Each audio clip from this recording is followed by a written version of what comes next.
Hello everyone, I'm Kuromeru.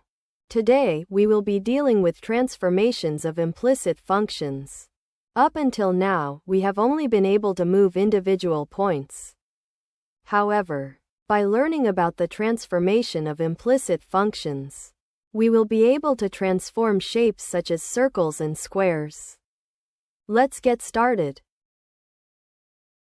Let the vector r be given by r equals x, y, 1. The element of 1 is included because we want to handle translations within the Euclidean group.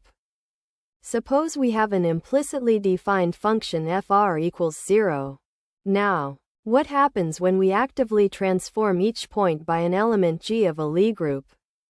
The transformed shape is expressed as gf of r equals f of g inverse r equals 0. Here, the leftmost expression is written symbolically and is not an actual computation. The computational part is in f of g inverse r equals 0. By substituting gr, which is the actively transformed version of r, we get f of g inverse gr equals f of r equals 0.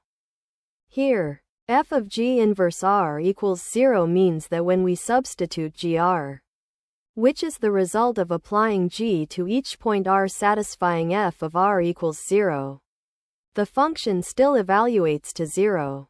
In other words, for each point satisfying f of r equals 0, the transformed shape under g is given by f of g inverse r equals 0. Let's actually apply the transformation to a square where the absolute values of x and y are both less than or equal to 1. We will perform the following transformations step by step. Translate by 1 unit in the x direction.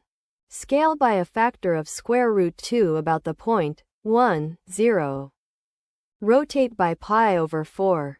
Each of these operations is represented by the matrices A, B, and C. A represents translation. B represents scaling. C represents rotation. The active transformation of points is represented by multiplying the basis by ABC. This gives us the transformation matrix G. Thus, we obtain r prime equals gr.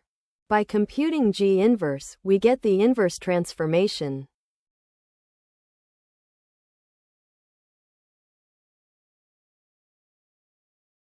Substituting r equals g inverse r prime into f of r equals 0, we obtain the following equation. In the end, this is what we get. Indeed, the transformation behaves as expected.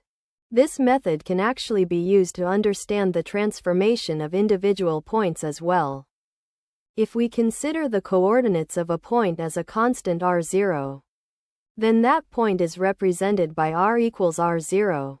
Now, substituting r equals g inverse r prime, we get g inverse r prime equals r0. Multiplying both sides by g, we obtain r prime equals gr0. This shows that the transformation of a single point follows the same process, which is exactly the usual active transformation of a point.